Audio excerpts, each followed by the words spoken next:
Happy New Year, and I want to kick off 2021 with a recipe for beer bread.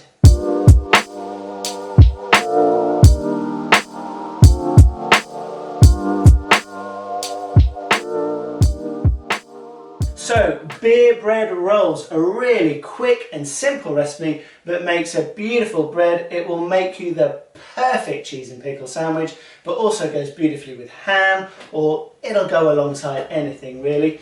And one of my resolutions, as well as uploading more regularly this year, is to keep my videos shorter and more concise. So let's crack on with no waffle. You're going to need 400 grams of strong white bread flour, 100 grams of strong wholemeal flour, 10 grams of instant yeast, 10 grams of fine sea salt, and then 310 grams of beer.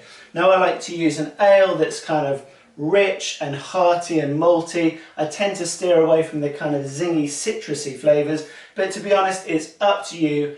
Have a little experiment. If you want your beer bread to really pack a punch, then you could try using a stout or a porter, but today I'm going to be using this Bishop's Finger Ale. So in our bowl we're going to need to add our 400 grams of strong white flour.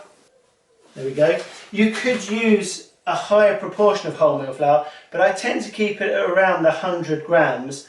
So it doesn't overwhelm the flavour of the beer. I really want to taste the beer in these rolls. But you could do half and half. You could do 250 grams of wholemeal flour if you wanted, but that is up to you. So that's 500 in total. Then I'm going to add my 10 grams of yeast, 10 grams of salt, and now for the beer. So like I say, 310 grams. There we go. And now, give it a mix for about 5 minutes.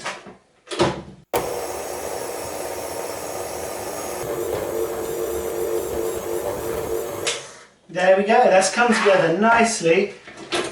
As you can see, it's quite a stiff dough. This is only 62% hydration, but that's going to ensure it's easier to shape and gives us a nice proud roll at the end and doesn't spread and flatten as it proofs. So just scrape it off the dough hook. It's not sticky at all. Looks something like that. And now you want to cover it with a tea towel, like so. I'm going to leave it to proof at room temperature for about 1 hour. Alright then, that's been an hour. We'll take a look at the dough. Looking good, puffed up nicely, light and airy. Hasn't quite doubled in size, but that's absolutely fine for this recipe. Because we're going to be shaping it into rolls, which is quite a vigorous shaping process, we want to ensure there's enough energy left in our dough so that those rolls puff up nicely during the final proof. So keeping the bulk proof a little under is absolutely fine. I've actually had this in the oven with the light on because my house is a pretty chilly 15.5 degrees. I could put the heating on, but I think it's character building for the children. So in the oven, just to keep the dough a little bit warm, and if your house is cold, I suggest you do the same. I think it's better to try and warm the dough a little than just relying on extending the bulk proof process. You will just get better and more consistent results. So an oven with the light on, or an airing cupboard if you've got one, is absolutely ideal. So now we're going to tip this out and divide it, ready to be shaped. Normally I'd use rice flour, but today I'm going to use a little rye flour purely for aesthetic reasons. I just think it looks nice on the outside of these rolls. It's low in gluten, so it's really good non-stick, just like the rice flour. So we're just going to take that out. There we go. And now for this, you want to, well, I'm going to divide it into 12 rolls, and for this amount of dough, that is going to equate to just under 70 grams per roll. So a little dusting of flour on top, and then just scale them out. I'll whiz through it and show you what to do next. A few moments later. There we go. So, when it comes to shaping, as always, you want to create a nice smooth side. Go round, pulling the dough into the middle. You've created your smooth side, so that sits on top, onto a non-floured part of the surface so it sticks a little, and then just using the heel of your palm, create like a little cup in your hand, so it's this side and this side that are pulling the dough under as you rotate it, like so. And again, we've got a nice tight round ball. And another one, so again going around, pulling the edges into the middle, creating your smooth taut side on top, and then using the V in the palm of your hand, pushing down to get some traction and rotating to form a nice taut dough ball, like so. Okay then, so I'll just rattle through the rest of these and then I will show you what to do next. I actually like to create two different shapes, so I'll show you what to do once I've done the rest of them. 5 minutes later.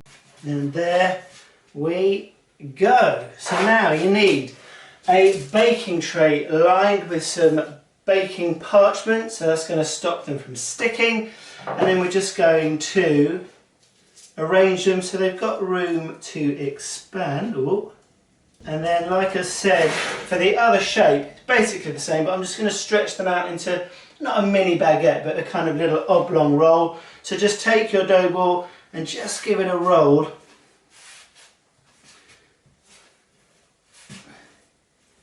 Into kind of a sausage shape, basically. There we go, so same thing, add these to the tray, just making sure that if you can still see any seams that they are underneath. Again, space them out because they probably will expand and bake into each other, but we can just tear them apart afterwards. Like that. And now cover with a tea towel. And you need to leave these to proof for anything from 40 minutes to an hour. Like I say, because my house is cold, it might be closer to an hour, but just keep an eye on them. You want them to puffed up nicely, give them a little poke till they're soft but still springy, and then we can bake them. Okay then, that's been just under an hour in my chilli house. Things are moving slowly. So as we can see, they have puffed up nicely. I could probably even leave them for a bit longer, but I want to get them baked. If I give them a prod, we can see they're soft to the touch, but that dimple is springing back. So they should be pretty much ready to go. I've got my oven preheated to 220 degrees Celsius, that's 430 Fahrenheit. And as always, I've got a baking tray in the bottom of the oven, preheating as well. So when I put these in, I can add a cup of cold water to that tray at the bottom, and that's going to generate steam as they cook, which is going to ensure we get a good oven spring and a nice crisp crust. Before we bake them though, we want to score them again to ensure we get a nice oven spring. So before I do that, I'll just give them a little dusting of the rye flour, like that, just to give some contrast between the crust and sort of the slashed area. I'm going to use my bread lane, but you could use a serrated knife or just a sharp knife. For the long loaves, obviously just one long score down the middle is going to work well, like so. And for the round loaves, you can do exactly the same. I'll do that to 3 of them. 1, 2, 3. But that is going to cause the loaf to sort of open lengthways. If you want to keep them round and going upwards, then a cross works well. So just cut across in the top like that.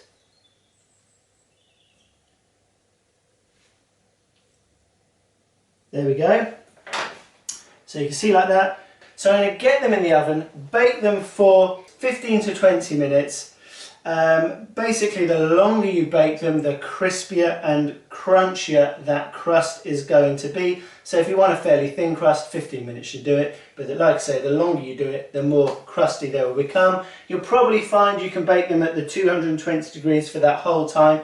But if you do notice them starting to get a little bit too brown for you, then you can always just crank back that temperature down to 200, maybe even 180. So I'm going to get these baked, cooled, and then as always we can have a little look inside and a taste. Okay then, baked and cooled, and here we have it, the final rolls, looking pretty good, but actually there's a small error which we can all learn from, in that they were slightly underproof when I baked them. So at that proofing stage where I said they probably could have done with an extra 10 minutes, I was absolutely right. And we can see that particularly on the loaves with just the small cross on top, they've sprung in the oven, but then they've also blown at the bottom, and that's a classic sign of underproofing. So at the final proof stage, had I given these an extra 10 or 20 minutes, that would have probably been absolutely perfect. We kind of got away with it on the long rolls because they have a bigger score on top, so they were able to spring. But the ones with the smaller one, you just get that little pop on the bottom. But we live and learn, and like I say, if that's happening to you, just extend your final proof time a little. So we're still going to cut into these.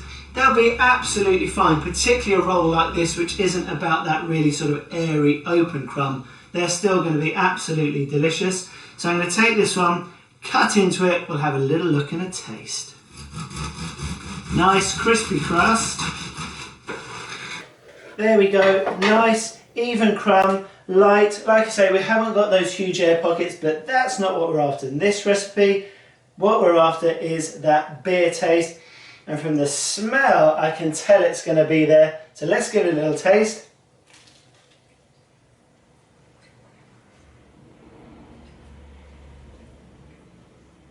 Lovely. It's not overpowering, but you do get that sort of beery note. Really good. If you did up the wholemeal flour, like I say, to maybe 50%, you may start to lose that beer flavour because it will be overwhelmed by the wholemeal flour flavour, but it's something you can experiment with.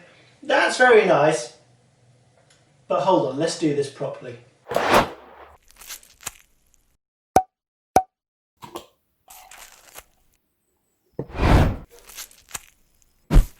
Okay, that's more like it.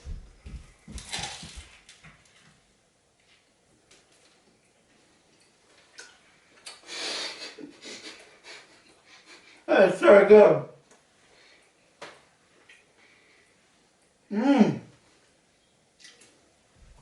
That's just a ploughman's in a mouthful. Absolutely delicious. Bake them if only to do that.